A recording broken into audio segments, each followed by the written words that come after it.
నమస్కారం, ఘంటారావానికి స్వాగతం. ముందుగా ప్రధాన అంశాలు. ఆరంభంలోనే అమాంతం కుప్పకూలిన స్టాక్ మార్కెట్లు. నిమిషాల్లోనే 3000 పాయింట్లకు పడిపోయిన సెన్సెక్స్.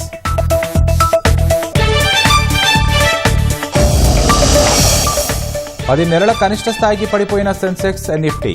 లక్షల కోట్ల రూపాయల మదుపరుల సంపద ఆవిరి.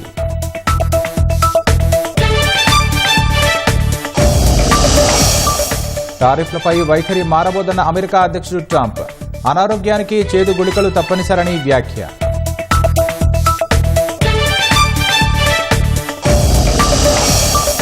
నల్గొండ జిల్లాలో తెగుళ్లతో పడిపోయిన మిర్చి దిగుబడులు. పెట్టుబడులు కూడా వచ్చే పరిస్థితి లేదని అన్నదాతలు ఆవేదన.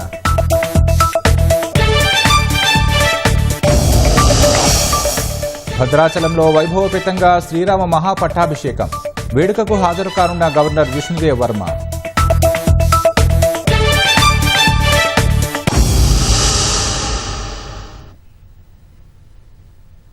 ట్రంప్ టారిఫ్ల దెబ్బకు ఆసియా మార్కెట్లు కుప్పకూలగా ఆ ప్రభావం భారత స్టాక్ మార్కెట్లపైన భారీగానే పడింది. బ్లాక్ మండే భయాలు వెన్నాడిన వేళ ఆరంభం నుంచే స్టాక్ మార్కెట్లు భారీ నష్టాలను నమోదు చేస్తున్నాయి. ఆరంభంలోనే సెన్సెక్స్ ఏకంగా 3000 పాయింట్లకు పైగా దిగజారగా నిఫ్టీ 22,000 మార్కును కోల్పోయింది. నిఫ్టీలో నమోదిత కంపెనీల మార్కెట్ విలువ ఏకంగా 20 లక్షల కోట్ల మేర ఆవిరైంది. ప్రస్తుతం సెన్సెక్స్ 2,800 పాయింట్లకు పైగా నష్టంలో ట్రేడ్ అవుతోంది. నిఫ్టీ 900 పాయింట్ల నష్టంతో కదలాడుతోంది. ఇప్పటికే ఆసియా మార్కెట్లు భారీ నష్టాలతో ట్రేడ్ అవుతున్నాయి. జపాన్ నిక్కీ ఒక దశలో 8% వరకు పతనమైంది. తైవాన్ సూచి 9.61%, దక్షిణ కొరియా కోస్పి 4.14%, చైనా షాంఘై సూచి 6.5%, ఆస్ట్రేలియా ఏఎస్ఎక్స్ సూచి 3.82% మేర నష్టాల్లో ఉన్నాయి.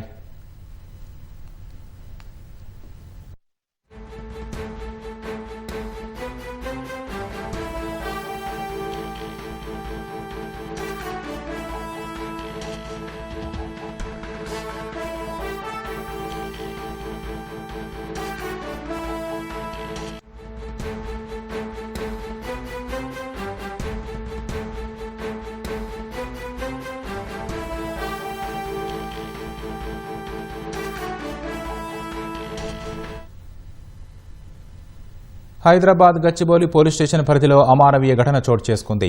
గర్భవతి అయిన భార్యపై భర్త బండరాయితో దాడి చేయడంతో తీవ్ర గాయాల పాలై చావుబతుకుల మధ్య ఆసుపత్రిలో చికిత్స పొందుతోంది. ఏప్రిల్ 1న ఈ దారుణం జరగ్గా ఆలస్యంగా వెలుగులోకి వచ్చింది. వికారాబాద్కు చెందిన ఎండి బస్రత్ బతుకుదెరువు కోసం నగరానికి వచ్చి హబీస్పేటలోని ఆదిత్యనగర్లో నివాసముంటున్నాడు.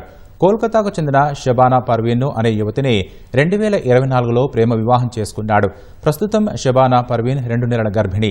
మార్చి 29న పర్వీన్కు వాంతులు అధికమవడంతో ఓ ప్రైవేటు ఆసుపత్రిలో చేర్పించాడు. ఆరోగ్యం కొంత మెరుగుపడడంతో ఏప్రిల్ 1న రాత్రి భార్యను డిశ్చార్జ్ చేయించుకొని బయటకు వచ్చాడు. ఆ క్రమంలో భార్యాభర్తల మధ్య గొడవ జరిగింది. రెచ్చిపోయిన బస్రత్ భార్యను ఆసుపత్రి ఎదురుగా రోడ్డుపై పడేసి ఇష్టానుసారంగా దాడి చేశాడు. పక్కనే సిమెంట్ ఇటుకలు తీసుకుని ఆమె తలపై పలుమార్లు బలంగా కొట్టాడు. ఆమె చనిపోయిందనుకుని పారిపోయాడు. విషయం గమనించిన స్థానికులు పోలీసులకు సమాచారం అందించగా కొనవూపిరితో ఉన్న ఆమెను నిమ్స్కు తరలించారు. తలకు బలమైన గాయం కావడంతో కోమాలోకి వెళ్లిన ఆమె ఆరోగ్య పరిస్థితి విషమంగానే ఉందని పోలీసులు తెలిపారు. నిందితుడిని అరెస్టు చేసి 3న రిమాండ్కు తరలించారు.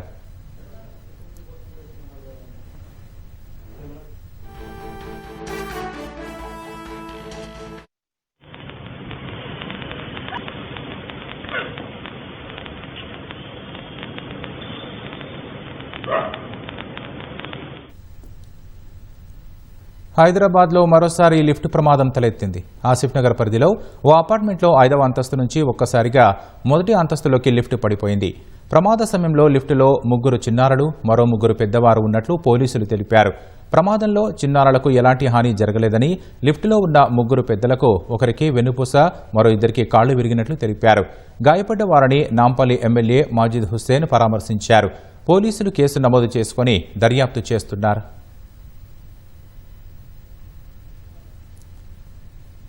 మేడ్చల్ పోలీస్ స్టేషన్ పరిధిలో పూడూరు గ్రామంలోని ఓ ఫామ్ హౌస్లో పేకాట స్థావరంపై ఎస్ఓటీ పోలీసులు దాడులు నిర్వహించారు.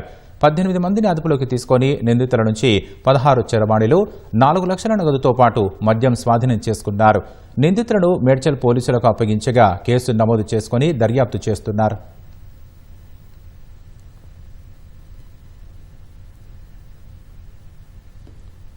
హైదరాబాద్ శామరిపేటలో నల్సార్ వర్సిటీలో గత 3 రోజుల నుంచి నిర్వహిస్తున్న మేనేజ్మెంట్ ఫెస్ట్ ముగింపు కార్యక్రమానికి పర్యాటక శాఖ మంత్రి జూపల్లి కృష్ణారావు ముఖ్య అతిథిగా హాజరయ్యారు. న్యాయ విద్యలో జాతీయ స్థాయిలో 2వ స్థానంలో ఉన్న NALSAR varsity department of management studies ఆధ్వర్యంలో నిర్వహిస్తున్న ఈ కార్యక్రమంలో దేశంలోని పలు కళాశాలలకు చెందిన ఐఐటి, ఎన్ఐటి, ఎన్ఈఈటి ఇంజనీరింగ్ విద్యార్థులు పాల్గొన్నారు. విన్నౌ 2025 పేరిట నిర్వహించిన నేషనల్ మేనేజ్మెంట్ ఫెస్టివల్, బిజినెస్ మేనేజ్మెంట్కు చెందిన పోటీలు, పలు సాంస్కృతిక కార్యక్రమాలు నిర్వహించారు. పోటీల్లో గెలుపొందిన పలువురు క్రీడాకారులకు బహుమతులు అందజేశారు. డంపింగ్ యార్డు నుంచి వెలువడే పొగ వ్యర్థాల నుంచి కాపాడాలని డిమాండ్ చేస్తూ హనుమకొండ జిల్లా మడికొండ ప్రధాన రహదారిపై డంపింగ్ యార్డు బాధితులు ఆందోళన చేపట్టారు. మడికొండ రాంపూర్ డంపింగ్ యార్డు నిర్మూలన కమిటీ ఆధ్వర్యంలో చెత్త తరలింపు వాహనాలను కమిటీ సభ్యులు అడ్డుకున్నారు. డంపింగ్ యార్డుతో శ్వాసకోశ వ్యాధులు, చర్మ సంబంధ వ్యాధులతో ఇబ్బందులు ఎదుర్కొంటున్నామని తెలిపారు. తక్షణమే రాంపూర్, మడికొండ మధ్య ఉన్న డంపింగ్ యార్డును తొలగించి ప్రజల ప్రాణాలు కాపాడాలని డిమాండ్ చేశారు. ధర్నా చేస్తున్న డంపింగ్ యార్డు బాధితులను పోలీసులు అరెస్టు చేసి మడికొండ పోలీస్ స్టేషన్కు తరలించారు. మిర్చి రైతులు కన్నీరు పెడుతున్నారు. గత సంవత్సరం మిర్చికి అధిక ధర ఉండడంతో ఈసారి రైతులు ఎక్కువగా సాగు చేశారు. భారీగా పెట్టుబడులు పెట్టారు. అయితే వాతావరణ మార్పులు, తెగుళ్లతో దిగుబడులు పూర్తిగా పడిపోయాయి. మూలిగే నక్క మీద తాటిపండు పడినట్లు మార్కెట్లో మిర్చికి మద్దతు ధర లేకపోవడంతో రైతులు నష్టాల్లో కూరుకుపోతున్నారు. ఉమ్మడి నల్గొండ జిల్లాలో సుమారు 30,000 ఎకరాల్లో మిరప సాగవుతోంది. ఈ ఏడాది మిరప పంటకు తెగుళ్లు అధికంగా వ్యాపించింది. పంటలో నల్ల నల్లి వ్యాపించి ఆకుముడత, దోమ, ఎర్ర నల్లి, జెమినీ తెగులుతో పంట దెబ్బతిన్నది. మొక్క నాటు వేసిన దగ్గర నుంచి ప్రతికూల వాతావరణ ప్రభావంతో ఆశించిన స్థాయిలో పంట ఎదుగుదల లేక దిగుబడులు పడిపోయాయి. వరుస తెగుళ్లతో వారానికోసారి మందులు పిచికారీ చేయాల్సి రావడంతో ఆర్థిక భారం అధికమైందని అన్నదాతలు చెబుతున్నారు. మరోవైపు ఎరువులు, పురుగుమందులు, కూలీల ధరలు 50% పెరగడంతో పెట్టుబడులు అధికమయ్యాయని రైతులు ఆవేదన వ్యక్తం చేస్తున్నారు.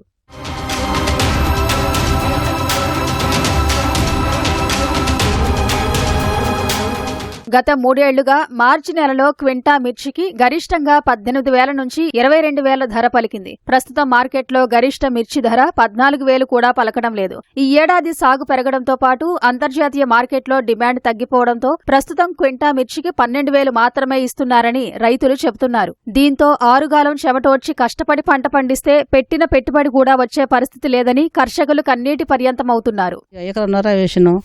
40,000 విత్తనాలకే అయింది. 150,000 పంట పెట్టినాం, ఇలా పెట్టుబడి మందు పెట్టుబడి పెట్టినాం. 130,000 కూలీలోకి పోయింది. మాకేం మిగలలే. మళ్ళీ ఈసారి దిగుబడి లేదు, ఏం లేదు. కొద్దిగా అంతే వస్తుంది. ఇక 10 క్వింటాలు అవుతుందో కాదో. కూలీలు అయితే ఎకరానికి 130-140 మంది పడుతున్నారు తెంపడానికి. దిగుబడి కూడా తక్కువ ఉంది, రేటు లేదు. వల్ల 9,000, 8,000, 11,000 అట్లా అడుగుతారు. మేము 2 ఎకరాలు కౌలు చేస్తున్నాం. 2 ఎకరానికి వచ్చేసి ఎకరం వచ్చి 50,000 ఖర్చు. పిచికారీ అయింది, అడుగు మందులకి అయింది. కౌలు వచ్చేసి 40,000. మాకే రేట్ గిట్టుబాటు కావట్లేదు. వచ్చేసి ఎకరానికి తెంపాలంటే 50,000 కూలీలకి సరిపోతుంది. వచ్చేసి రేటు 11,000 క్వింటాల్ నడుస్తుంది. పోయినసారి కన్నా ఎకరానికి 40 క్వింటాల్ పండింది. ఈసారి అయితే 20 క్వింటాల్ రావడానికే చచ్చి బతుంది మిర్చి అయితే. ఇంత ముందు కొట్టినా నల్లిపోలే. గవర్నమెంట్ సహకరించి ఒక 17,000, 18,000 అట్లా నడిస్తే మాకు కొంచెం గిట్టుబాటు.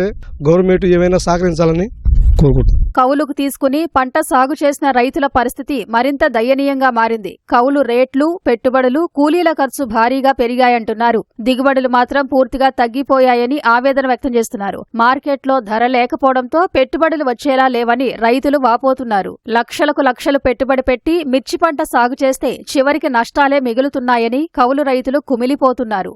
ఏడైతే అసలు రైతుకు దానికి సంబంధం లేకుండా రైతు బలైపోతుండ దానికి. కాబట్టి ఏడు ఆ మిర్చికి రేటు ఆ 22,000, 23,000 ఉన్నట్టయితే అదే రేటు మీద నిరుడున్నట్టు ఏడు ఉంటే ఆ రైతు మంచిగా తేటంగా ఉండు. కూలీలు ఏమో 500, రేటు చూస్తేనే 11,000. అది ఆడికి సరిపోవట్లేదు. కాబట్టి రైతు ఆడికి బలైపోయారు. గవర్నమెంట్ ఏం సాధనం చేసుకోవట్లేదు. ఆ గవర్నమెంట్ కొంచెం ఏమైనా సరే నిరుడు వాళ్ళగా ఏమైనా రేటు పెంచి నిరుడు వాళ్ళగా ఒక 19,000, 17,000, 18,000, 21,000 ఉంటే రైతు కొంచెం దానికి సరిపోయి ఆడికాడికి సరిపోతాడు.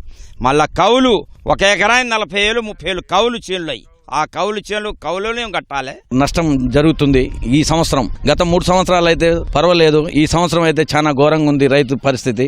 రైతు గిట్టుబాటు ధర కావాలని చెప్పి కోరుకుంటామని. పంట పండించిన రైతు చాలా ఘోరంగా నష్టపోతున్నాడు. పెట్టుబడి వెళ్ళక క్రిమశిమానక మందులు తీసుకొని తాగి సచ్చే ప్రయత్నంలో తయారైతుండు. రెండోది ఊళ్ళ రేటు పెరిగినాయి, కౌలు రేటు పెరిగినాయి. తీసుకుపోయి మార్కెట్కు పోదామంటే 9,000 8,000 వాళ్ళు ఇష్టం కొట్టినట్టు కొనుక్కుంటున్నారు. ఆ పరిస్థితి చూస్తుంటే రైతు చాలా ఘోరమైన పరిస్థితి ఉంది. ఈ ప్రభుత్వం మన రైతులను ఆదుకునేటట్టు గిట్టుబాటు రేటు రావాలని నేను కోరుతున్నాను. ప్రభుత్వం మిర్చి పంటకు గిట్టుబాటు ధర కల్పించి ఆదుకోవాలని రైతులు వేడుకుంటున్నారు. ప్రజల ఆరోగ్య సంరక్షణపై తమ ప్రభుత్వం దృష్టి సారిస్తుందని ప్రధాని నరేంద్ర మోదీ స్పష్టం చేశారు. ప్రపంచ ఆరోగ్య దినోత్సవం సందర్భంగా సోమవారం మోదీ తన సందేశం విడుదల చేశారు. ప్రజల ఆరోగ్యం శ్రేయస్సు కోసం కేంద్ర ప్రభుత్వం వివిధ అంశాలలో పెట్టుబడులు పెడుతోందని నొక్కి చెప్పారు.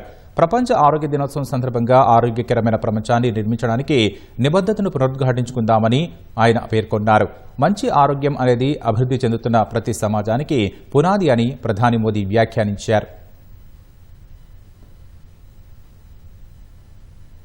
రానున్న రోజుల్లో కీలకమైన రాష్ట్రాల్లో నూతన సారథులను ఎన్నుకొని జాతీయ అధ్యక్ష ఎన్నికకు మార్గం సుగమం చేయాలని బీజేపీ అగ్రనాయకత్వం యోచిస్తోంది. ఉత్తరప్రదేశ్, మధ్యప్రదేశ్, కర్ణాటక తదితర రాష్ట్రాల్లో పార్టీ అధ్యక్ష ఎన్నికలను త్వరగా నిర్వహించేందుకు అగ్రనాయకత్వం కసరత్తు చేస్తోందని పార్టీ వర్గాలు తెలిపాయి. గతేడాది సెప్టెంబర్లో పార్టీ సభ్యత్వ నమోదు ద్వారా ప్రారంభమైన సంస్థాగత ఎన్నికలు ఇంకా కొనసాగుతున్నాయి. బీజేపీ రాజ్యాంగం ప్రకారం సగం రాష్ట్రాల్లో సంస్థాగత ఎన్నికలు పూర్తయ్యాక పార్టీ నూతన జాతీయ అధ్యక్షుడిని ఎన్నుకోనున్నారు. బీజేపీ నూతన సారథి ఎంపికకు కాషాయ దళం ముమ్మర కసరత్తు చేస్తోంది. సంస్థాగత ఎన్నికలు పూర్తి కాని రాష్ట్రాల్లో వాటిని త్వరగా పూర్తి చేయాలని నిశ్చయించింది. ఈ మేరకు ఉత్తరప్రదేశ్, మధ్యప్రదేశ్, కర్ణాటక, పశ్చిమ బెంగాల్ తదితర రాష్ట్రాల్లో సంస్థాగత ఎన్నికలను పూర్తి చేసి ఆయా రాష్ట్రాలకు నూతన పార్టీ అధ్యక్షులను ఎన్నుకోవాలని బీజేపీ అగ్రనాయకత్వం నిర్ణయం తీసుకున్నట్లు పార్టీ వర్గాలు తెలిపాయి. బీజేపీ రాజ్యాంగం ప్రకారం సగం రాష్ట్రాల్లో సంస్థాగత ఎన్నికలు పూర్తయితేనే నూతన జాతీయ అధ్యక్షుడిని ఎన్నుకోవాల్సి ఉంటుంది.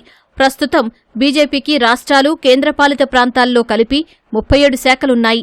అంటే కేంద్రపాలిత ప్రాంతాలు సహా 19 రాష్ట్రాల్లో నూతన అధ్యక్షులను ఎన్నుకోవాలి. ఇప్పటి వరకు 13 రాష్ట్రాల్లో మాత్రమే సంస్థాగత ఎన్నికలు పూర్తయ్యాయి. గత ఏడాది సెప్టెంబర్లో పార్టీ సభ్యత్వ నమోదు ప్రారంభమైంది. ఈ ఏడాది జనవరి, ఫిబ్రవరి కల్లా ప్రస్తుత జాతీయ అధ్యక్షుడు జేపీ నడ్డా స్థానంలో నూతన సారథి ఎంపిక పూర్తవుతుందని రాజకీయ విశ్లేషకులు అంచనా వేశారు. అయితే ఆర్ఎస్ఎస్ సహా ఇతర శాఖల అభిప్రాయాలను పరిగణలోకి తీసుకోవాల్సి ఉండటంతో కీలక రాష్ట్రాల్లో పార్టీ అధ్యక్ష ఎన్నికల ప్రక్రియ ఆలస్యమవుతూ వచ్చింది. ఉత్తరప్రదేశ్, మధ్యప్రదేశ్ రాష్ట్రాల అధ్యక్షుల విషయంలో బీజేపీ అగ్రనాయకత్వం ఎటూ తేల్చుకోలేకపోతోంది. కర్ణాటక బీజేపీ అధ్యక్షుడిగా బీవై విజయేందర్ను మరోసారి కొనసాగించవచ్చని తెలిసింది. గుజరాత్, ఒడిశా, పంజాబ్ రాష్ట్రాల్లో కూడా నూతన అధ్యక్షులను ఎన్నుకోవాల్సి ఉంది. జాతీయ అధ్యక్ష ఎన్నిక విషయంలో బీజేపీపై ఎస్పీ అధినేత అఖిలేష్ యాదవ్ లోక్సభలో విమర్శలు గుప్పించారు. ప్రపంచంలో తమదే అతిపెద్ద పార్టీ అని చెప్పుకునే బీజేపీ జాతీయ అధ్యక్షుడిని ఎన్నుకోలేకపోతుందని అన్నారు. వెంటనే కేంద్ర హోంమంత్రి అమిత్ షా అఖిలేష్ యాదవ్కు చురకలంటించారు. కొన్ని పార్టీలు తమ అధ్యక్షులను కుటుంబంలోని 5 నుంచి ఎన్నుకుంటాయని, తద్వారా ఎన్నిక ప్రక్రియ త్వరగా ముగుస్తుందన్నారు. కానీ పెద్ద పార్టీ అయిన బీజేపీలో ఒక ప్రక్రియను పాటించాల్సి ఉంటుందని చెప్పారు. సుమారు 13 కోట్ల మంది పార్టీ సభ్యుల నుంచి ఒకరిని ఎన్నుకోవాల్సి ఉంటుందని, అందుకు సమయం పడుతుందన్నారు.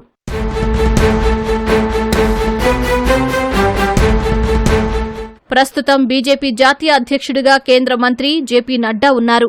2020లో ఆయన కేంద్ర హోంమంత్రి అమిత్ షా నుంచి బీజేపీ సారథ్య బాధ్యతలు అందుకున్నారు. 2022లో ఆయన రెండోసారి జాతీయ అధ్యక్షుడిగా ఎన్నికవ్వగా 2024 జూన్తో పదవీ కాలం ముగిసింది.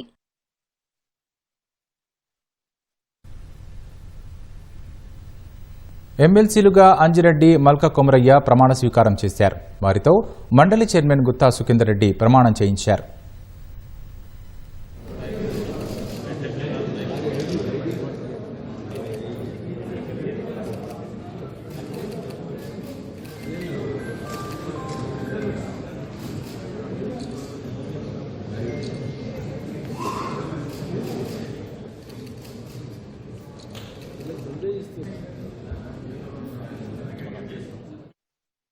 పార్టీ రథసారథి గారు కిషన్ రెడ్డి గారి నాయకత్వంలో ఎమ్మెల్సీగా పట్టభద్రుల ఎమ్మెల్సీగా గెలిచినందుకు పార్టీ నాయకులకు, ఎంపీలకు, ఎమ్మెల్యేలకు, జిల్లా అధ్యక్షులకు, మండల అధ్యక్షులకు, ఇన్ఛార్జీలందరికీ, మరి నా అభిమానులకు, కష్టపడ్డ అందరికీ రాత్రి పగలు ఆర్నిషాలు కష్టపడి గెలిపించిన ప్రతి ఒక్కరికి ఈ గెలుపు అంకితం వాళ్ళందరికీ అంకితం చేస్తా ఉన్నాను. వాళ్ళందరికీ ధన్యవాదాలు తెలియజేస్తా ఉన్నాను. అదేవిధంగా నిరుద్యోగులు ఎవరైతే ఉన్నారో గత ప్రభుత్వం రాకముందు కాంగ్రెస్ ప్రభుత్వం ఇచ్చిన హామీలు ఏవైతే ఉన్నాయో 6 గ్యారంటీల్లో ఒక గ్యారంటీ అయినా నిరుద్యోగ వృత్తి ఇస్తాని, నిరుద్యోగులకు 2 లక్షల ఉద్యోగాలు ఇస్తాని, వాళ్ళు కనీసం ఇంతవరకు ఇవ్వకపోవడం దారుణం. దీని మీద వాళ్ళందరి తరఫున మండల్లో వాళ్ళ గొంతుకనై ప్రశ్నించి రాబోయే రోజుల్లో వాళ్ళ మెడలోంచి పని చేపిస్తానని కూడా తెలియజేస్తా ఉన్నాను. అదేవిధంగా ఈరోజు కాంగ్రెస్ ప్రభుత్వం ఏదైతే ఇచ్చిన హామీలు ఏవైతే ఉన్నాయో హామీలు నెరవేర్చినంత వరకు ఫీజు రీఎంబర్స్మెంట్ విషయంలో తీసుకుంటే 7,940 కోట్లు ఇవ్వాలి. విద్యార్థుల విషయంలో తీసుకుంటే ఆ ఫీజు రీఎంబర్స్మెంట్ ఇంతవరకు రిలీజ్ చేయకపోవడం, కాలేజీలు దీని మీద డిపెండ్ అయ్యి ఎవరైతే కాలేజీలు ఉన్నారో వాళ్ళకి అమౌంట్ రాకపోవడంతో కనీసం ఎవరైతే లెక్చర్స్ ఉన్నారో వాళ్ళకి పేమెంట్ ఇవ్వకపోవడం దారుణం. విద్యార్థులకు కూడా సర్టిఫికెట్లు ఇవ్వకుండా పై చదువులు చదవలేక వాళ్ళు చదవలేకపోతా ఉన్నారు. అదేవిధంగా మొన్నటికి మొన్న సెంట్రల్ యూనివర్సిటీ భూమి ఏదైతే ఉందో 400 ఎకరాలు దాన్ని ఆక్యుపై చేసి అమ్మాలని చూస్తూ ఉన్నారు. గత ప్రభుత్వం ఏదైతే ఉందో నియోపోలిస్ దగ్గర 100 కోట్లకు పర్ ఎకర్ లెక్క అమ్మింది. ఈ 400 ఎకరాలు 40,000 కోట్లు సంపాదిద్దామని ఆలోచిస్తూ ఉన్నారు. ఒకటి కాంక్రీట్ జంగల్గా మారుదామని మీరు ఆలోచన ఉందా? కర్ణాటకలో మీ గవర్నమెంట్ ఉన్నప్పుడు లాస్ట్ ఇయర్ బెంగళూరులో తాగడానికి నీళ్ళు లేవు. ఒకటి మేము రిక్వెస్ట్ చేసేది ఏంటంటే దీన్ని కాంక్రీట్ జంగల్గా మారకుండా న్యూయార్క్ నగరంలో మన్హటన్లో 600 ఎకరాలతో ఏదైతే సెంట్రల్ పార్క్ చేసిరో అదేవిధంగా గ్రౌండ్ వాటర్ రీఛార్జ్ కోసానికి దీన్ని యూటిలైజ్ చేయాలని డిమాండ్ చేస్తూ ఉన్నాం. విద్యార్థుల మీద ఏదైతే లాఠీ చార్జ్ చేసిరో, విద్యార్థుల మీద ఏదైతే కేసులు పెట్టిరో వెంటనే ఎత్తేయాలి. ఇంకొకటి ఏంటంటే మోబత్కి సర్కార్ ఏదైతే ఉందో మోబత్కి సర్కార్ ఈరోజు విద్యార్థుల మీద లాఠీ చార్జ్ చేయమని చెప్తా ఉందా? లేదా రాహుల్ గాంధీ గారు సెంట్రల్ యూనివర్సిటీ పోయినప్పుడు విద్యార్థుల్లో ఏ విధంగా మాట్లాడారు? దీనిలో పూర్వ విద్యార్థులైన శ్రీధర్ బాబు గారు అయినా బట్టి విక్రమార్క గారు మీనైనా ముఖ్యమంత్రి గారు చెప్పి ఈ 400 ఎకరాలు కాంక్రీట్ జంగల్గా మారకుండా ఆపాలని డిమాండ్ చేస్తూ ఉన్నాం. ఇంకొకటి ఏంటంటే ఒకటి ఈ నిరుద్యోగుల విషయంలో 2 లక్షల ఉద్యోగాలు ప్రతి సంవత్సరం ఇస్తామని చెప్పి ఇంతవరకు ఇవ్వకపోవడం దారుణం. దీంతో 20 లక్షల నిరుద్యోగులు ఉన్నారు. అదేవిధంగా స్కాలర్షిప్ విషయంలో కూడా ఎక్కడ ఇవ్వడం లేదు. అదేవిధంగా యూనివర్సిటీ వీసీల విషయంలో తీసుకుంటే వీసీలు ఇంతవరకు నియమించకపోవడం, అదేవిధంగా 70% నాన్ టీచింగ్ వేకెన్సీస్ ఉన్నాయి, దాన్ని ఫిలప్ చేయాలని డిమాండ్ చేస్తూ ఉన్నాం. విద్యా విషయంలో మీరు చెప్పిన మాట 15% బడ్జెట్లో పెడతామని 8% కేవలం పెట్టి చేతులు దులుపుకున్న ప్రభుత్వం ఇమ్మీడియట్లీ దాన్ని పక్క ప్రభుత్వాలు ఏదైతే ఉన్నాయో 15% పెడతా ఉన్నాం, 15% పెట్టాలని డిమాండ్ చేస్తూ ఉన్నాం. అదేవిధంగా ఇంకొకటి ఏంటంటే డెమోక్రటిక్ ఏదైతే ఉందో వీళ్ళకు 20 లక్షల నిరుద్యోగులు ఉన్నారు. వాళ్ళను ఇమ్మీడియట్లీ ఏదైతే ఇచ్చిన కమిట్మెంట్ను దాన్ని ఫుల్ఫిల్ చేయాలని డిమాండ్ చేస్తూ వాళ్ళ తరఫు నుండి నేను మండల్లో గొంతుకనై వాళ్ళ ఏవైతే ఉన్నాయో అన్ని ప్రశ్నలు వాళ్ళకు నిలదీస్తానని డిమాండ్ చేస్తూ భారత్ మాతాకి జై. भारतीय जनता पार्टी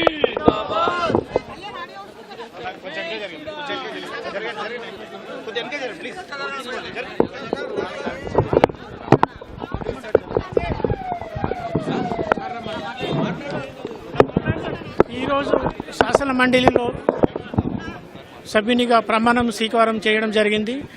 ఈ అవకాశం నాకు కల్పించిన భారతీయ జనతా పార్టీ పెద్దలందరికీ, స్పెషల్గా కిషన్ రెడ్డి గారికి, బండి సంజయ్ గారికి, అందరు ఎంపీ గారికి, రఘునందన్ గారికి, ఎమ్మెల్యేస్కు, డిస్ట్రిక్ట్ బీజేపీ ప్రెసిడెంట్స్కు, అందరు బీజేపీ కార్యకర్తలందరికీ, స్పెషల్గా తపస్సుతో కలిసి మిగతా యూనియన్ అందరూ, తర్వాత అసోసియేషన్స్ సపోర్ట్ చేసి నన్ను ఒక హిస్టరీలో రికార్డుగా గెలిపించినందుకు వారందరికీ ధన్యవాదాలు.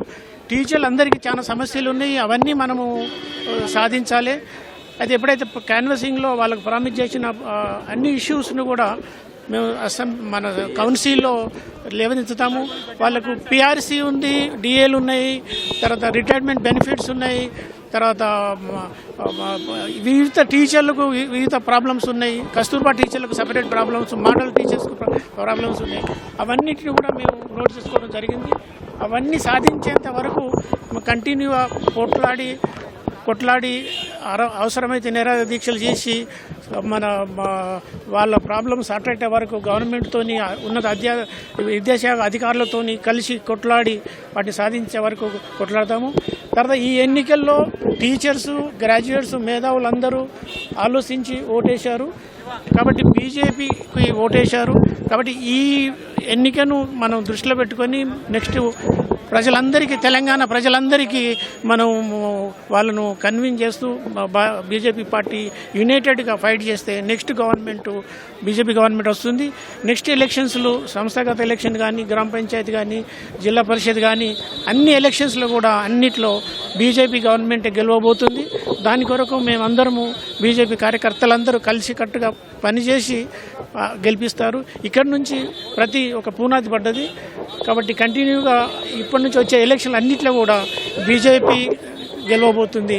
కాబట్టి మేము ఆల్వేస్ ప్రజల కొరకు, మేధావుల కొరకు, టీచర్ల కొరకు వాళ్ళ ప్రాబ్లమ్స్ అన్నీ సార్ట్ అవుట్ అయ్యే వరకు కలిసి కొట్లాడదాం. కాబట్టి మీరందరూ ప్రెస్ మీడియా కూడా మాకు సహకరించి ఇష్యూస్ అన్నింటినీ టైం టు టైము మీరు ప్రజలకు తెలియాలని కోరుకుంటూ థ్యాంక్ యూ.